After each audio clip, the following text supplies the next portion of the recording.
അതിപ്പോ കാണിച്ചത്. ആടേണ്ടത് എങ്ങനെ എന്നുള്ളത് ആ പ്രാക്ടീസൊക്കെ കൊടുത്തു. ഈ കോഴിക്കോട് നടന്നതായി കണ്ടത് ഇവർ ഇസ്ലാം മതം പ്രചരിപ്പിക്കാണ്. ഇസ്ലാം മതം പ്രചരിപ്പിക്കുക മാത്രല്ല, എന്ത് കണ്ടാലും കച്ചവടം ചെയ്യണം. ആലപ്പുഴയിൽ ഈ അടുത്ത് ആലപ്പുഴ ഒരു പള്ളി ഉണ്ടായിരുന്നു, പഴയ പുരാതനമായ പള്ളി വന്ന് വിലക്ക് വാങ്ങി ഒരു സക്കാഫി. പള്ളി വന്ന് വിലക്ക് വാങ്ങി നോക്കുമ്പോ ഒരുപാട് കബറുണ്ട്, കൂട്ടത്തിനൊരു ഇച്ചിരി ഉയർന്നിരിക്കുന്ന ഒരു കബറുണ്ട്, അത് മാർബിളൊക്കെ ഇട്ട് പുതുക്കി. അതിന്റെ അപ്പുറത്ത് കുറെ പാവപ്പെട്ട സാധാരണക്കാരായ നാട്ടിലെ മഹല്ല് നിവാസികളായ ആളുകളുടെ കബറുണ്ട്, അത് മുഴുവൻ ഇടിച്ചു നിരത്തി. എന്നിട്ടോ ഇടിച്ചു നിരത്തിയിട്ട് അവിടെ കൊണ്ടുപോയിട്ട് എന്ത് പണിയാൻ പോവുക? കേരള ശബ്ദത്തിൽ നമ്മുടെ പത്രത്തിൽ വന്നു, കേരള ശബ്ദത്തിലൊക്കെ ഉണ്ടായിരുന്നു ഇല്ലേ? എന്താ വന്നത്? അവിടെ കൊണ്ടുപോയിട്ട് ഷോപ്പിംഗ് കോംപ്ലക്സേ നാട്ടിലുള്ള മഹല്ല് നിവാസികളുടെ കബറ്, ആ കബറിൽ കിടക്കുന്ന മയ്യത്തിന്റെ നെഞ്ചത്ത് കൊണ്ടുപോയിട്ടാണ് സക്കാഫികൾ എന്തെടുക്കാൻ പോയത്? ഷോപ്പിംഗ് കോംപ്ലക്സ് പണിയാൻ പോയത്. അവസാനം പെരുന്നാള് അങ്ങനെ ആകുമ്പോ ഉമ്മാന്റെ ബാപ്പാന്റെ കബറിനടുക്കെ പോയിട്ട് മക്കളൊക്കെ ദ്വാ ചെയ്യല്ലോ, പെരുന്നാളിനൊക്കെ ഒന്ന് കബറിന്റെ സമീപത്തൊക്കെ പോലോ. അങ്ങനെ ബാപ്പക്കും ഉമ്മക്കും വേണ്ടി കബർ സിയാറത്ത് ചെയ്യാൻ വേണ്ടി ചെന്നപ്പോ വരുമാനമുള്ള ഒരു കബർ മാത്രം അവിടെ ഉണ്ട്, ബാക്കിയുള്ള കബറൊക്കെ ഇടിച്ചു നിരത്തി. അമ്മയുടെ ഉമ്മാന്റെ കബറോടെ പോയി. അതൊക്കെ പോയി ഹറ മയ്യത്താ, അതൊക്കെ പോയി. പെരുന്നാളിനെന്ന് പ്രശ്നമായില്ലേ? മുജാഹിദ് ഉണ്ടാക്കിയ പ്രശ്ന. എവിടെയാണ് ഇവര് കബറ് പോലും മയ്യത്ത് പോലും വിലക്കെടുത്തിട്ട് കച്ചവടം ചെയ്യാ? ഇങ്ങനെ ദീനും ഇസ്ലാമും പ്രവാചകനും മുഹമ്മദും ഒക്കെ കച്ചവടം ചെയ്യാ. റബീഉൽ അവ്വലായ ഒരു സ്പെഷ്യൽ കച്ചവടം, നബിയുടെ പേരിലെ കച്ചവടം. കള്ളസ്വാമികള് ഇപ്പൊ ഓരോരുത്തർക്കും വിഷയമാണല്ലോ. മുജാഹിദിനത്ത് പറഞ്ഞപ്പോ അയ്യേ, ചില ആൾക്കാർക്ക് നടന്നു പോകുമ്പോ ചിലപ്പോ അറിയാതെ ചാണകത്തിൽ കാലുവിട്ടാലൊരു ആക്കലുണ്ട്. അതുപോലെ മുജാഹിദുകൾ ഇത് പറയുമ്പോ അയ്യേ ഇതൊക്കെയാണോ പറയുന്നത്? കാലോചിതല്ല. ഇപ്പോഴോ ഇപ്പൊ എല്ലാവർക്കും കാലോചിത, എല്ലായിടത്തും ആത്മീയത കച്ചവടം, ആത്മീയ കച്ചവടം ഇല്ലേ? ഇതെത്ര നേരത്തെ ചർച്ച ചെയ്യേണ്ട സഹോദരങ്ങളെ. മനുഷ്യന്റെ വിശ്വാസത്തെ ചൂഷണം ചെയ്യുന്ന ഈ കപടതയെ തിരിച്ചറിയാൻ എന്തുകൊണ്ട് ഇത്രയും കാലം കഴിഞ്ഞില്ല?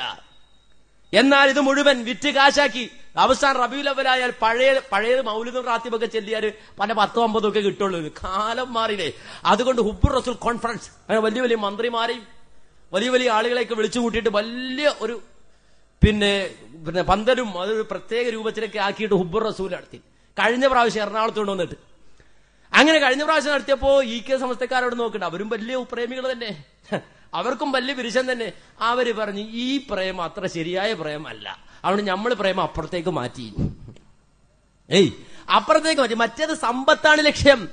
ഞാനല്ല പറയുന്നത്, കേട്ടോളൂ. സമസ്ത കേരള ജുംഇയ്യത്തുൽ മുഅല്ലിമീൻ എറണാകുളം ജില്ലാ കമ്മിറ്റി സംഘടിപ്പിക്കുന്ന മദ്ഹൂർ റസൂൽ നബിദിന സമ്മേളനം ഞായറാഴ്ച വൈകിട്ട് ടൗൺ ഹാളിൽ നടക്കും. സംഘടനാ പ്രസിഡന്റ് ശൈഖുന കാളമ്പാടി, മുഹമ്മദ് മുസലിയാർ, പാണക്കാട് സയ്യിദ് മുനപ്പറലി ശിഹാബ് തങ്ങൾ തുടങ്ങിയ പൌരപ്രമുഖർ സമ്മേളനത്തിൽ പങ്കെടുക്കുന്നുണ്ട്.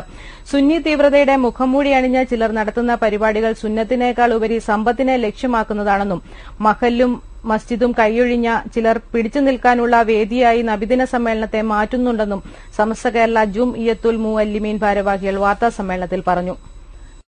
സുന്നി തീവ്രതയുടെ മുഖംമൂടി അണിഞ്ഞ ചിലർ നടത്തുന്ന പരിപാടികൾ സുന്നത്തിനേക്കാൾ ഉപരി സമ്പത്തിനെ ലക്ഷ്യമാക്കുന്നതാണെന്നും മഹല്ലും മസ്ജിദും കൈയൊഴിഞ്ഞ ചിലർ പിടിച്ചു നിൽക്കാനുള്ള വേദിയായി നബിദിന സമ്മേളനത്തെ മാറ്റുന്നുണ്ടെന്നും സമസ്ത കേരള ജുംഇയ്യത്തുൽ മുഅല്ലിമീൻ ഭാരവാഹികൾ വാർത്താസമ്മേളനത്തിൽ പറഞ്ഞു. സമസ്ത കേരള ജുംഇയ്യത്തുൽ മുഅല്ലിമീൻ പറഞ്ഞതാ, നമ്മൾ പറഞ്ഞല്ല. അവിടെ ഉബ്ബുർ റസൂൽ ഇപ്പുറത്ത്, അപ്പൊ മറ്റേ മദ്ഹൂർ റസൂൽ അപ്പുറത്ത്. അത് പൈസ ഉണ്ടാക്കാനാണ് മറ്റേ ഹെപ്പിക്കാര്, മനസ്സിലായോ? അപ്പുറത്ത് കണ്ടോ, ഇപ്പൊ റസൂലുള്ള റബീഉൽ അവ്വൽ ആയി കഴിഞ്ഞാൽ തന്നെയും പ്രശ്ന. അവര് പൈസ ഉണ്ടാക്കാൻ, ഇവര് വേറെ പൈസ ഉണ്ടാക്കാൻ, അവര് മറ്റേ പൈസ ഉണ്ടാക്കാൻ അല്ലേ?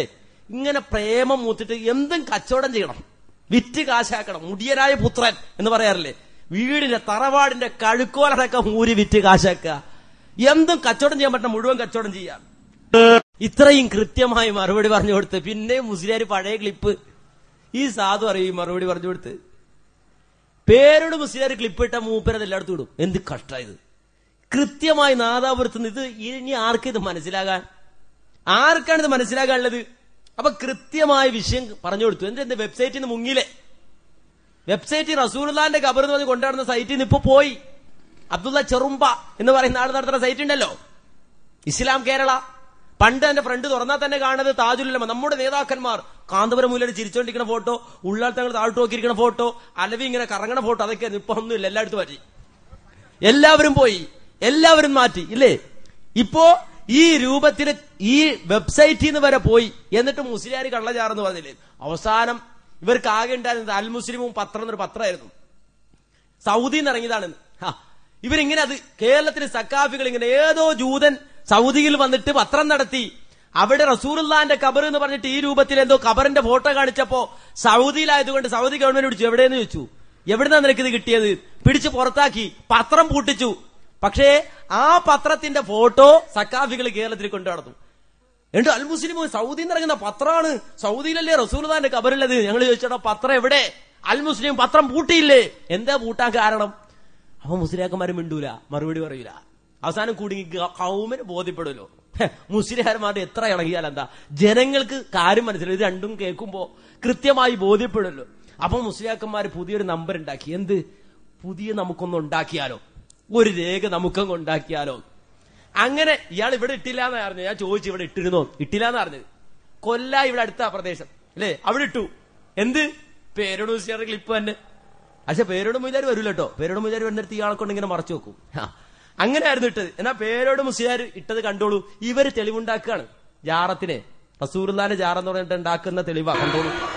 ഇനി സഹോദരന്മാരെ, എന്നാൽ അവിടെ നബി സല്ലല്ലാഹു അലൈഹി വസല്ലം തങ്ങളുടെ ജാറത്തിന്റെ മേലെ പച്ചപ്പട്ട് അല്ലെങ്കിൽ പച്ച തുണി, വളരെ വില പിടിച്ച തുണി കൊണ്ട് ആ ജാറം മൂടുന്നുണ്ടെന്ന് ഞാൻ അറേബ്യയിൽ നിന്ന് പുറത്തിറങ്ങിയ പത്രം വായിച്ചു പറഞ്ഞപ്പോ സുബ്ഹാനല്ലാഹ്, മൗലവി പറഞ്ഞു ആ പത്രം ഞങ്ങൾ നിർത്തിച്ചിട്ടുണ്ട്. അങ്ങനെ പല അക്രമങ്ങളും അവർ ചെയ്യാറുണ്ട്. അത് ശരിയായിരിക്കാം. പക്ഷേ ഞാനൊരു കാര്യം പറയട്ടെ. ഈ പ്രാവശ്യം ഹജ്ജിന്റെ സമയത്ത് എനിക്ക് കാസർഗോഡ് നിന്ന് ഖലീൽ ഹാജി വിളിക്കുകയാണ്. ഉസ്താദ് കേട്ടോ? എന്താണ് ഹാജിയാരെ? ഏഷ്യാനെറ്റ് വാർത്ത കേട്ടോ? എന്താണ്? കഅബത്തിന്റെ ഖില്ല നിർമ്മിക്കുന്ന വലിയ ഫാക്ടറിയുണ്ട് മക്കയില്. ആ വലിയ ഖില്ല നിർമ്മിക്കുന്ന സ്ഥലത്ത് വെച്ചാണ് നബി സല്ലല്ലാഹു അലൈഹി വസല്ലം തങ്ങളുടെ മഖബറയുടെ മേലെ ഇടുന്ന തുണിയും നിർമ്മിക്കുന്നത് എന്ന് ഏഷ്യാനെറ്റ് വാർത്ത ഉണ്ടായിരുന്നു. ഉസ്താദ് കേട്ടോ എന്ന് ചോദിച്ചു. ഞാൻ ഈ വാർത്ത ഒന്നും കേൾക്കാൻ പോലില്ല. ഞാൻ പറഞ്ഞു നിങ്ങൾ ആ വാർത്ത ഒന്ന് എനിക്ക് സംഘടിപ്പിച്ചെങ്ങനെ തരുവോ നോക്കാന്ന് പറഞ്ഞു. അതാണ് ഇനി നിങ്ങളെ കേൾപ്പിക്കാൻ പോകുന്നത്. ഏഷ്യാനെറ്റ് വാർത്ത ഞാൻ ഉണ്ടാക്കിയതല്ല. അതില് ഏഷ്യാനെറ്റ് വാർത്തയായതുകൊണ്ട് ഒരു പെണ്ണ് വായിക്കും. നിങ്ങൾ അങ്ങോട്ട് നോക്കണ്ട, കേട്ടാ മതി. പിന്നാണ് പറയുമ്പോ നോക്കിക്കോളൂ. എന്താണ് വാർത്തയിൽ എന്താ പറയുന്നത്? അത് ശരിക്ക് കേട്ടോ. ഏറ്റവും വലിയ ദേവാലയമായ മക്കയിലെ വിശുദ്ധ കഅബാലത്തെ പുതപ്പിക്കുന്ന തുണിയാണ് കിസ്വ. സിൽക്കും സ്വർണവും വെള്ളിയും ഉപയോഗിച്ചുണ്ടാക്കുന്ന കിസ്വ നിർമ്മിക്കാൻ മക്കയിൽ ഒരു ഫാക്ടറി തന്നെയുണ്ട്. എല്ലാ വർഷവും ഹജ്ജിനോടനുബന്ധിച്ച് കിസ്വ മാറ്റിയിടും.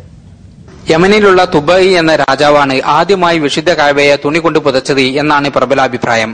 ലോകത്തിന്റെ വിവിധ ഭാഗങ്ങളിൽ നിന്നുമാണ് മുൻകാലങ്ങളിൽ കഅബയെ പുതക്കാനുള്ള കിസ്വ എന്നറിയപ്പെടുന്ന തുണി കൊണ്ടുവന്നിരുന്നത്. പ്രവാചകൻ മുഹമ്മദ് നബിയുടെ കാലശേഷം വളരെ കാലം ഈജിപ്തിൽ നിന്നുള്ള തുണിയാണ് ഇതിനുവേണ്ടി ഉപയോഗിച്ചത്. 1926 മുതൽ അബ്ദുൽ അസീസ് രാജാവിന്റെ നിർദ്ദേശപ്രകാരം മക്കയിൽ തന്നെ കിസ്വ നിർമ്മിക്കാൻ ആരംഭിച്ചു. 1977 മക്കയിൽ ഈ കിസ്വ നിർമ്മാണ കേന്ദ്രം ആരംഭിച്ചത്. ഇവിടെ 200 ജോലിക്കാർ ഒരു വർഷമെടുത്താണ് ഒരു കിസ്വ നിർമ്മിക്കുന്നത്. ഏതാണ്ട് 2 കോടി സൗദി റിയാലാണ് ഇതിന്റെ നിർമ്മാണ ചെലവ്. 450 കിലോഗ്രാം ശുദ്ധമായ സിൽക്കും 15 കിലോഗ്രാം സ്വർണവും ഉപയോഗിച്ചാണ് 650 സ്ക്വയർ മീറ്റർ വലുപ്പത്തിലുള്ള കിസ്വ നിർമ്മിക്കുന്നത്. 47 മീറ്റർ നീളത്തിലും 1 മീറ്റർ വീതിയിലുമായി വിശുദ്ധ ഖുർആനിലെ വചനങ്ങൾ അറബ് കാലിഗ്രാഫിയിൽ ഇതിൽ എഴുതിയിട്ടുണ്ട്. സ്വർണത്തിന്റെയും വെള്ളിയുടെയും നൂലുപയോഗിച്ചാണ് കിസ്വയിലെ വിശുദ്ധ വചനങ്ങളും അലങ്കാരങ്ങളും തീർത്തിരിക്കുന്നത്. എല്ലാ വർഷവും ഹജ്ജ് വേളയിൽ കഅബയെ പുതപ്പിക്കുന്ന കിസ്വ മാറ്റിയിടും. അറബ് മുസ്ലിം രാജ്യങ്ങളിലെ പ്രതിനിധികളുടെ സാന്നിധ്യത്തിലാണ് കിസ്വ മാറ്റിയിടാറുള്ളത്. പഴയ കിസ്വ കഷ്ണങ്ങളാക്കി വിവിധ രാജ്യങ്ങളിലേക്ക് അയക്കുകയാണ് പതിവ്. മുസ്ലിങ്ങളുടെ ഏറ്റവും പ്രധാനപ്പെട്ട ദേവാലയമായ കഅബയെ പുതപ്പിക്കുന്ന കിസ്വയുടെ ചെറിയ ഭാഗത്തിന് പോലും വളരെ പുണ്യമുള്ളതായാണ് വിശ്വസിക്കപ്പെടുന്നത്. മദീനയിൽ അന്ത്യവിശ്രമം കൊള്ളുന്ന പ്രവാചകൻ മുഹമ്മദ് നബിയുടെ ഖബറിടം പുതക്കാനുള്ള പച്ച തുണിയും ഇവിടെ വെച്ചാണ് നിർമ്മിക്കുന്നത്.